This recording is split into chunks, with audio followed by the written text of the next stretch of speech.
नमस्कार दोस्तों, आप सभी का स्वागत हमारे यूट्यूब चैनल जल विद्या पे। जैसा कि आप सभी को मालूम है, इस चैनल के माध्यम से हम नेट जेआरएफ सोशियोलॉजी के लिए हर यूनिट से 100 क्वेश्चंस कराएंगे। ये हमारा थर्ड पार्ट है। फर्स्ट टू पार्ट ऑलरेडी हमारे यूट्यूब चैनल जल विद्या पे अपलोड हो चुके हैं।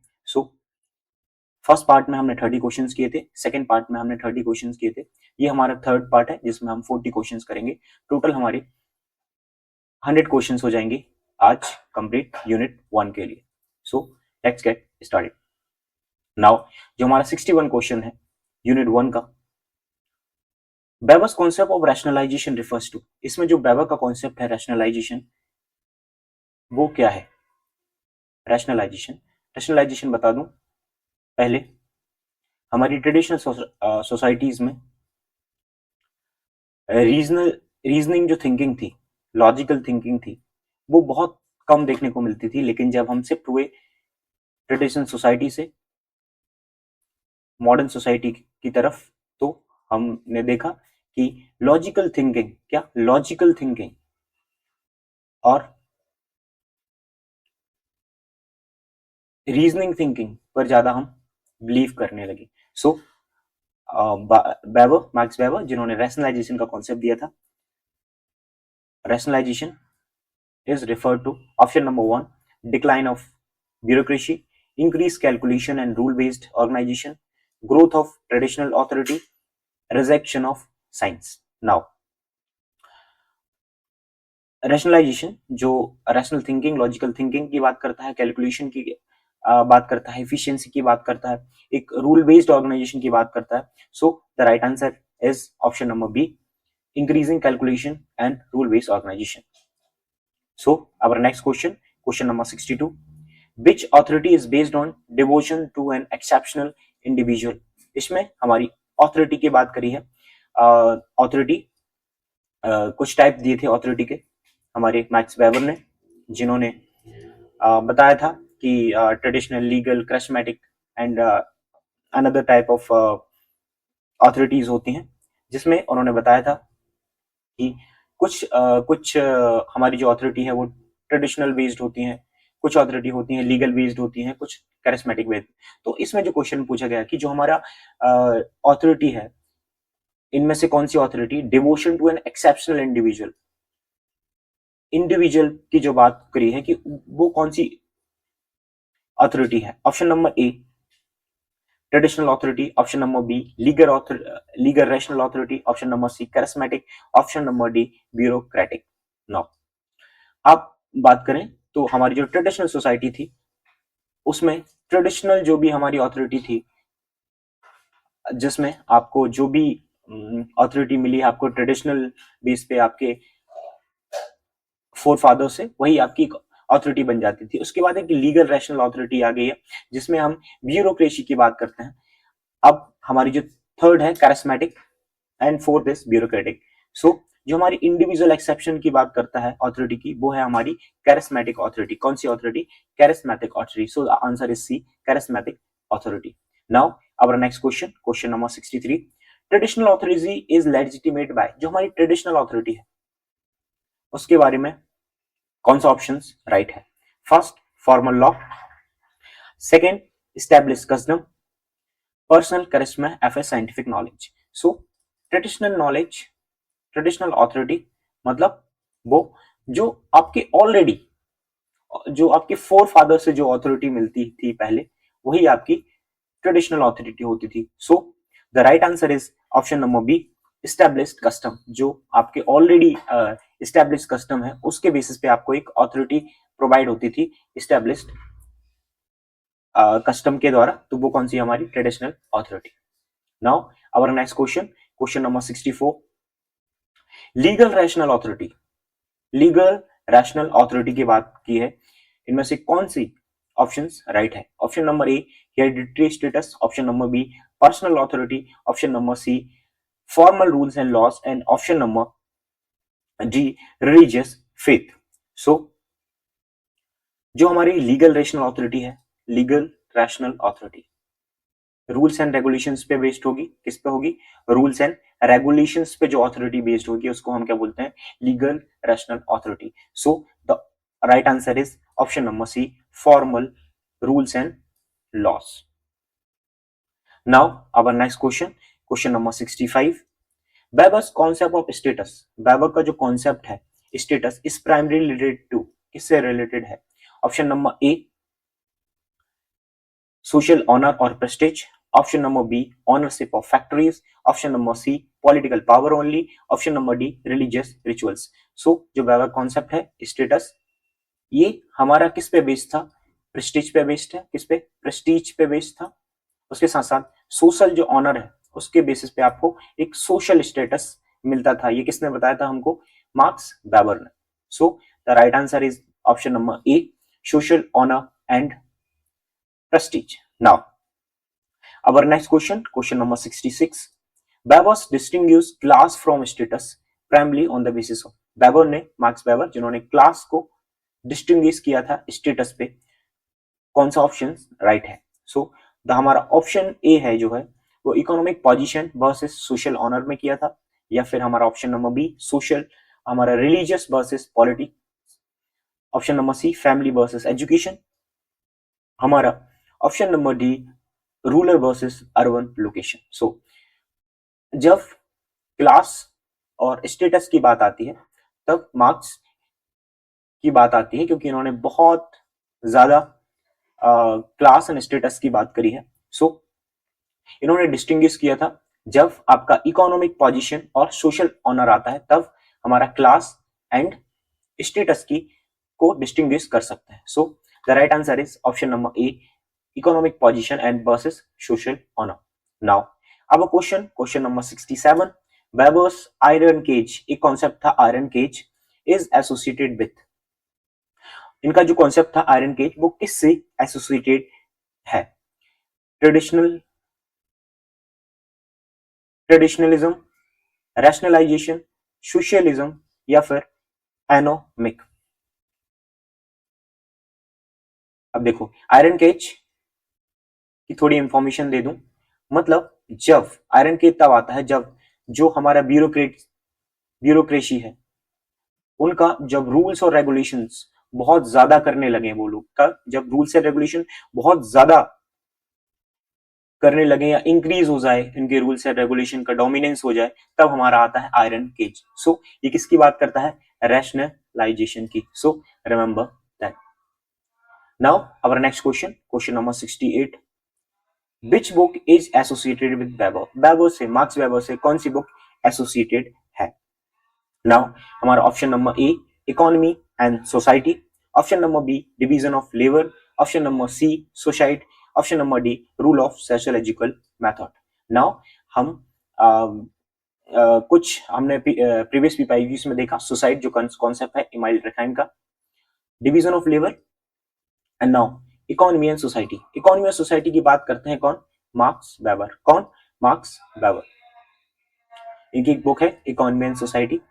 So remember that right answer is A, book जो इकोनॉमी एंड सोसाइटी है, it is written by Marx Weber.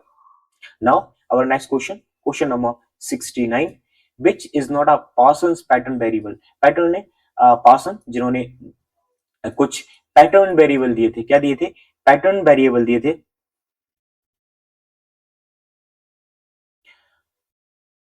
कौन से पैटर्न वेरिएबल नहीं है ये हमको बताना है। effectivity and effective neutrality, universalism and particularism, achievement and ascription, capitalism या socialism। सो जो हमारे पार्सन है जिन्होंने पैटर्न वेरिएबल्स का कॉन्सेप्ट दिया था, सो हमारा affectivity and affective neutrality is a concept given by Parson, ये भी एक पैटर्न वेरिएबल है। यूनिवर्सलिज्म पार्टिकुलरिज्म भी एक पैटर्न वेरिएबल है। अचीवमेंट एंड एस्क्रिप्शन भी हमारा पैटर्न वेरिएबल है, बट इन्होंने कैपिटलिज्म एंड सोशलिज्म इनका पैटर्न वेरिएबल नहीं है। So the answer is option number D, option number D capitalism socialism, it not a pattern variable given by Talcott Parson जिन्होंने 5 pattern variables दिए थे। Now our next question, question number 70, universalism versus particularism. जो इनका pattern variable है किसका, हमारे Talcott person का 5 pattern variable दिए थे, उनमें से एक यूनिवर्सलिज्म वर्सेस हमारा पार्टिकुलिज्म है, वो किससे एसोसिएटेड है। So the right answer is option number B, Talcott Parson, जिन्होंने पैटर्न वेरिएबल्स का कॉन्सेप्ट दिया था। ये पैटर्न टैलकट पार्सन के कुछ कॉन्सेप्ट जैसे पैटर्न वेरिएबल्स बहुत बार एग्जाम्स में, नेट जेआरएफ सेट एग्जाम में पूछे गए हैं। सो पैटर्न वेरिएबल्स आपको बहुत अच्छे तरीके से मालूम होनी चाहिए। Now our next question, question number 71, Robert K Merton criticise functionalism. जो हमारे रॉबर्ट के मार्टन है, जिन्होंने फंक्शनलिज्म को क्रिटिसाइज किया था for assuming, first option is functional unity के लिए, सोशल कॉन्फ्लिक्ट के लिए, इंडिविजुअलिज्म के लिए, रैशनलाइजेशन के लिए। सो रॉबर्ट के मार्टन जो एक फंक्शनलिस्ट है, उन्होंने फंक्शनल यूनिटी के लिए क्रिटिसाइज किया था। सो remember that. Now our next question, question number 72, Martin's concept of dysfunction refer to। Robert K Merton जिन्होंने एक डिसफंक्शन का दिया था concept, is refer to option number A positive consequences, option number B negative consequences for a social system, option number C intended consequences, option number D social integration. So now हमारे जो Robert K Merton जिन्होंने बताया था कि जो negative consequences of social system है वो एक क्या है, डिसफंक्शंस होगा, concept given by Robert K Merton. Now our next question, question number 73, unanticipated consequences are, unanticipated consequences are particularly associated with, ये किस थिंकर से एसोसिएटेड है। So option number A Robert K Merton, option number B Karl Marx, option number C Auguste Comte and option number D Herbert Spencer. So जो unanticipated consequences हैं that is associated with Robert K Merton. Robert K Merton associated with unanticipated consequences. Now next question, question number 74, Alfred स्विस is associated with. जो हमारे Alfred स्विस थे, Alfred स्विस किस जिनका कॉन्सेप्ट ऑप्शन 4 में से एसोसिएटेड है। Option number A phenomenology, option number B functionalism, option number C Marxism and structuralism. So Alfred Swiss जिन्होंने फिनोमेनोलॉजी की बहुत बार चर्चा की थी, at this concept is given by Alfred Swiss. So the right answer is option number A phenomenology. Now our next question, question number 75, the concept of life world. एक concept था life world का, ये किस thinker द्वारा दिया गया है।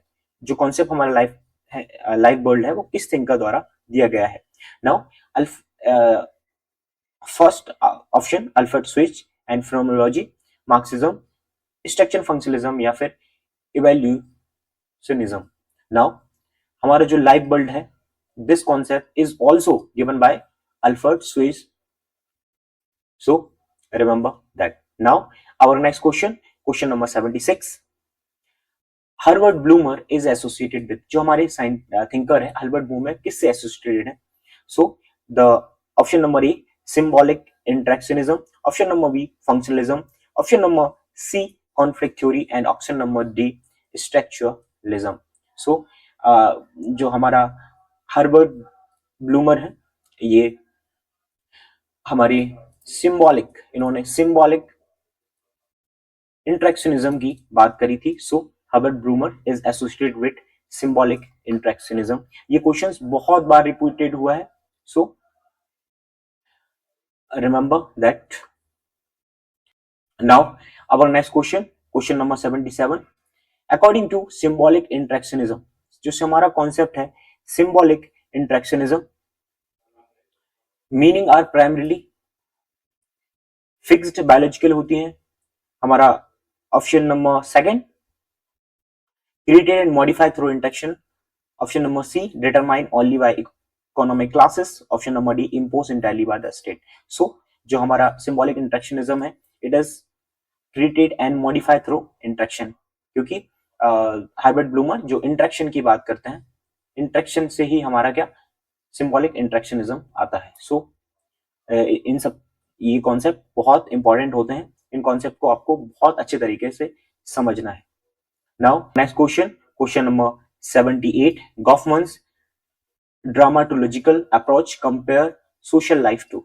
जो गॉफमन का कॉन्सेप्ट था ड्रामेटोलॉजिकल, जिन्होंने फ्रंट एंड बैक एंड की बात करी थी, उनके कॉन्सेप्ट में जब आप थिएटर करते हैं तब उन्होंने कॉन्सेप्ट दिया था ड्रामेटोलॉजिकल का। एक it is a biological organism, option number B theoretical performance, option number a market, and option number d a political revolution। so इन्होंने थिएटर की बात करी थी, so the option number b is right answer। now our next question, question number 79, impression management is associated with। now option number ए जो हमारा concept है impression में किस थिंग का एसोसिएटेड है, option number B Durkheim, option number C Marx, या option number D Talcott Parsons. So ड्रामेटोलॉजिकल impression management ये सब पार्ट है किसके, थिएटर के। So impression management is given by Erving Goffman. Now our next question, question number 80, ethnomethodology focus primary on. जो एक concept है ethno methodology, वो किस चीज पर प्राइमरी फोकस करता है। नाउ अब option number A large scale economic system पर, everyday method used to create social order, historical materialism, या फिर सोशल इवोल्यूशन। जो हमारा इथनो मेथोडोलॉजी है ये डेली जो हमारी रूटीन है उसकी बात करता है, एवरीडे लाइफ में जो भी आप चीजें प्रैक्टिस करते हो उसकी बात करता है। So the right answer is option number B, everyday method used to create a social order. Now our next question, question number 81, Pierre Bourdieu's concept of habitus. जो कॉन्सेप्ट एक था किसका, पियरे बर्दू का, वो किस is refer to. Now option number A government institution से, option number B generalized disposition, option number C economic and capital only, या फिर हमारा option number D religious doctrine. So habitus जो कि एक इंटरनलाइज डिस्पोजिशन से रिलेटेड है, concept दिया था पियर दे बर्दू ने।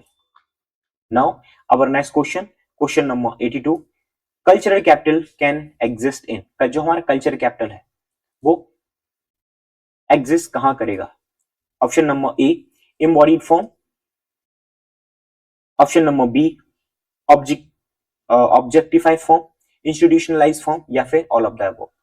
सो जो हमारा कल्चरल कैपिटल है वो हर जगह देखने को मिलता है, इम्बॉडीड फॉर्म में, ऑब्जेक्टिफाइड में, इंस्टीट्यूशनलाइज फॉर्म में। So the right answer is option number G all of the above. Now our next question, Bourdieu's concept of field एक कॉन्सेप्ट दिया था प्यारे बर्दू ने, is refer to a physical agriculture field में, a structural social space of relation and competition, a biological environment, a political party. Now यदि आपने concept पढ़ा होगा field का प्यारे बर्दू का, तो उन्होंने मोस्टली बात करी है स्ट्रक्चर सोशल स्पेस की ऑफ रिलेशन एंड कंपटीशन की। ये बात करते हैं किसमें, हमारा कॉन्सेप्ट है प्यारे बर्दू का फील्ड में। Now our next question, question number 84, Michael Foucault analyse of power emphasise that. Michael Foucault इनका power analysis, power and knowledge का जो कॉन्सेप्ट था, अब इस क्वेश्चन में हमें बताना कि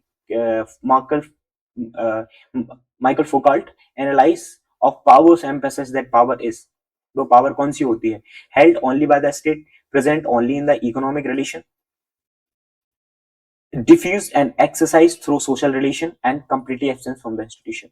so जो पावर है वो डिफ्यूज होती है, एक्सरसाइज सोशल रिलेशन के थ्रू की जाती है। so remember that। now our next question, question number 85, the concept of panoptician, the concept of panoptician is associated with, किस थिंकर से पैनोप्टिशियन जो हमारा कॉन्सेप्ट है एसोसिएटेड है। पैनोप्टिशियन बता दूं कैसे, इस कॉन्सेप्ट के बारे में थोड़ा बता दूं कि ये सब कुछ चीजें हमारे रिलेटेड है सर्विलेंस से, कि सर्विलेंस जब होता है तो कैसे हमारा जो सेल्फ डिसिप्लिन है वो आ जाता है। So this concept is given by Michael Foucault. Michael Foucault जिन्होंने सर्विलेंस का कॉन्सेप्ट दिया था, उसी से रिलेटेड है हमारा क्या, panopticon. So remember that. Now our next question, question number 86, Michael Foucault concept of discourse, जो कॉन्सेप्ट है माइकल फोकाल्ट का discourse, is concerned with only spoken languages से। Option number B, system that produce organise knowledge and meaning, economic production only, या फिर family production only. So discourse इन्होंने बात करी थी पावर एंड नॉलेज में, पावर नॉलेज एक कॉन्सेप्ट था माइकल फोकाल्ट का जिन्होंने डिस्कोर्स की बात करी थी। So it is associated with system that produce and organise knowledge and meaning. Michael Foucault जिनके बहुत कॉन्सेप्ट हैं जैसे कि डिस्कोर्स, पावर, नॉलेज, ये कॉन्सेप्ट रिपीटेडली एग्जाम्स में आते हैं। आपको इनके कॉन्सेप्ट को बहुत अच्छे तरीके से समझना है एंड पीवाईक्यूज सॉल्व करना है। So our next question, question number 87, communicative rationality is associated with, जो हमारी कम्युनिकेटिव रैशनैलिटी है वो किस थिंकर से एसोसिएटेड है। Now Jürgen Habermas, Michael Foucault, Pierre Bourdieu, Anthony Giddens. So communicative rationality, this concept is associated with Harvard Jürgen Habermas, जिन्होंने communicative rationality की बात करी थी। Now our next question, question number 88, Habermas distinguish between, Habermas ने किस चीज में distinguish किया था, सिस्टम एंड लाइफ वर्ल्ड में, base and superstructure, sacred and profane, I and me. Now आपने बेस एंड सुपरस्ट्रक्चर में हमारे कार्ल मार्क्स बात करते हैं, सैक्रेड एंड प्रोफेन की बात हमारे डर्कहाइम करते हैं, एंड आई एंड मी की बात हमारी मीट करते हैं। So system and life world Habermas बात करते हैं, हैबरमस डिस्टिंग्विश करते हैं सिस्टम एंड लाइफ वर्ल्ड में।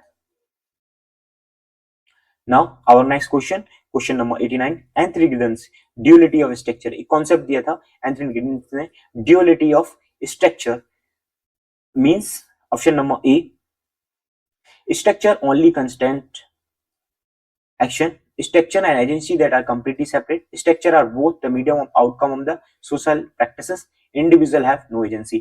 इन्होंने structure and agency की बात करी थी, उनका कॉन्सेप्ट कौन सा, ड्यूअलिटी ऑफ स्ट्रक्चर में। सो स्ट्रक्चर एंड एजेंसी दोनों की बात करी थी। So structure are both the medium and outcome of the social process.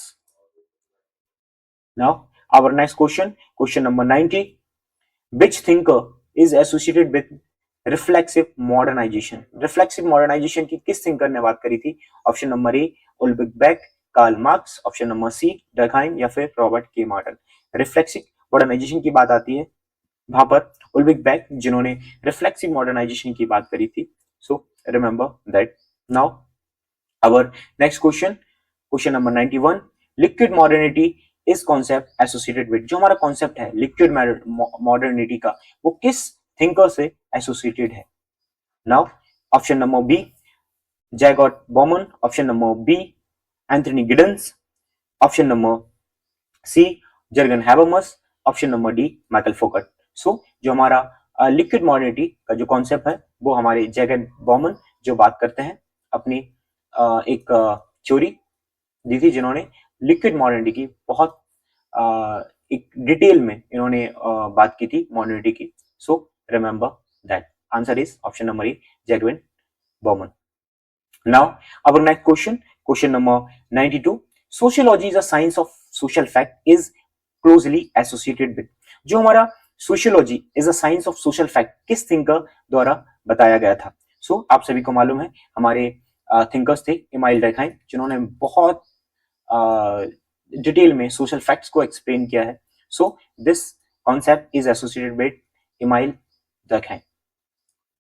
Now our next question, question number 93, which of the following is characteristics of social fact, जो हमारे email Durkheim जिन्होंने एक social fact का concept दिया है वो किस उनका उसका क्या हमको कैरेक्टरिस्टिक्स बताना है कि उसका कैरेक्टरिस्टिक्स क्या है. Option number A, it is a purely biological. Option number B, it is external to individual. It exists only in the mind. It completely voluntary. So जो हमारा सोशल फैक्ट है वो बात करता है कि जो हमारे सोशल फैक्ट है वो कहां से आते हैं, हमारी सोसाइटी क्रिएट करती है. So the right answer is option number B, it is external to individual. It is not created by individual. It is social fact are created by society. So it is external to individual. So the right answer is option number B. It is external to individual. Now our next question number 94. Durkheim's methodological rules suggest that social facts should be treated. जो हमारे social fact हैं वो किस तरीके से हमको इनको treat करना चाहिए. A moral value, a things, a psychological state, and option number D, economic variable. और सोशल फैक्ट में जिन्होंने हमारे इमाइल डायग्राम में बताया था कि जो हमारे सोशल फैक्ट को उनको एज अ थिंग के रूप में हमको ट्रीट करना चाहिए. So the right answer is option number B, things is the right answer. Now our next question number 95. Which of solidarity is dominant in the society with highly developed division of labor? Division of labor. Now our option number A, mechanical, option number B, organic, option number C, religious, या option number D, segmental. Now division of labor की जब बात आती है तब कुछ concept दिए थे डिवीजन ऑफ लेबर के. वहां पर मैकेनिकल देखने को मिलता है, ऑर्गेनिक देखने को मिलता है, रिलीजियस देखने को मिलता है, या सेगमेंटल देखने को मिलता है. नाउ हमारा जो ऑर्गेनिक है वो हमारे डिवीजन ऑफ लेबर जो सोसाइटी है वहां पर बहुत ज्यादा देखने को मिलता है. Now our next question number 96. Collective conscience is generally stronger इन. जो हमारा कलेक्टिव कॉन्साइंस है वो कहां पर स्ट्रॉन्ग होता है, कौन सी सोसाइटीज में स्ट्रॉन्ग होता है? मॉडर्न इंडस्ट्रियल सोसाइटीज में, societies with mechanical solidarity, highly individualistic society, या ब्यूरोक्रेटिक ऑर्गेनाइजेशन. सो हमारी जो ट्रेडिशनल सोसाइटी थी वहां पर बहुत ज्यादा हमको एक कलेक्टिव कॉन्साइंस देखने को मिलता है. एंड हमारी जो ट्रेडिशनल सोसाइटी है उसको क्या हम मैकेनिकल सॉलिडारिटी में इसको जो हमारी ट्रेडिशनल सोसाइटी है that is associated with mechanical solidarity. So जो सोसाइटीज विद मैकेनिकल सॉलिडारिटी मतलब जो ट्रेडिशनल सोसाइटीज होती है वहां पर हमको कलेक्टिव कॉन्साइंस देखने को मिलता है. Now our next question number 97. Diagrams concept of anomie. एक कॉन्सेप्ट दिया था एनोमी हमारे डायग्राम ने, जिन्होंने बताया था कि जब समाज में नॉर्मलेस आ जाता है तब क्या होता है हमारा anomie. So the right answer is option number B, normless and weakened regulation. Now our next question number 98. Which work is associated with Durkheim's sociology of religion? Durkheim का जो कॉन्सेप्ट था सोशियोलॉजी ऑफ रिलीजन वो किस work से associated है? Now option number A, elementary form of religious life, option number B, economy and society, option number C, capital, या फिर option number B, German ideology. So Emile Durkheim जिन्होंने religion की बात करी थी, एक ट्राइब थी अरुणदत्ता ट्राइब जिन्होंने स्टडी करी थी, उसमें उन्होंने रिलीजन के बारे में एक्सक्लूसिवली बात करी थी. सो उनकी बुक है elementary form of religious life. This book is of Emile Durkheim जिसमें वो रिलीजन की बात करते हैं. So remember that. Now our next question number 99. According to Durkheim rituals primarily contributed to. जो हमारे रिचुअल्स हैं वो किस चीज से is primarily contributed to? Option number A, economic exploitation से, option number B, social integration से, ऑप्शन नंबर सी, ब्यूरोक्रेटाइजेशन से, ऑप्शन नंबर जी, क्लास फॉर्मेशन से. सो इमाइल डर्कहाइम जिन्होंने सोशल इंटीग्रेशन की भी बात करी थी. So social integration is the right answer. Now our next question number 100. Question number 100. Durkheim's approach to sociology is generally classified as. डाइखाइम एक जो mostly associated है पॉजिटिविज्म से, जिनका नाम आता है डाइखाइम का, वो पॉजिटिविज्म से बहुत ज्यादा एसोसिएटेड है. So the option number A interpretivism, option number B positivist, a phenomenological and a post modernist. So जो हमारे इमाइल डाइखाइम है ये पोस्ट पॉजिटिविस्ट से एसोसिएटेड है. नाउ हमने यूनिट 1 के 100 क्वेश्चंस कवर कर लिए हैं. ये हमारा थर्ड पार्ट है. फर्स्ट 2 पार्ट में हमने 30 क्वेश्चंस किए हैं. सो thank you for watching. Share and comment, and also subscribe to this channel, and share this video to someone who is preparing for NET, JRF and SET exams. So thank you for watching. Thank you.